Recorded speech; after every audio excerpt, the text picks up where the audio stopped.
السلام علیکم ورحمۃ اللہ وبرکاتہ۔ دوستو، یہ ایک بہت ہی عظیم زیارت ہے جو کہ مدینہ شریف میں موجود ہے۔ یہ گھر مبارک جو ہے یہ آپ صلی اللہ علیہ وسلم کی نواسی فاطمہ بنت زہرا رضی اللہ تعالی عنہا کا گھر مبارک ہے۔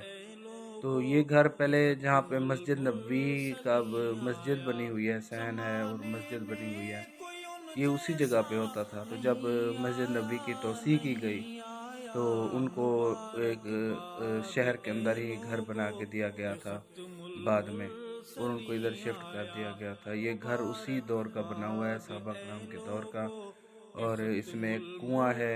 یہ میں آپ کو دکھانے کی کوشش کرتا ہوں۔ یہ جو سامنے نظر آ رہا ہے نا، یہ بلیک کلر کا اس پہ ڈھکن لگا ہوا ہے، یہ کنواں ہے۔ اس میں سے اہل مدینہ جو ہیں وہ برکت کے لیے پانی بھی پیا کرتے تھے یہاں سے بھر کے، اور اسے مدینہ کا زمزم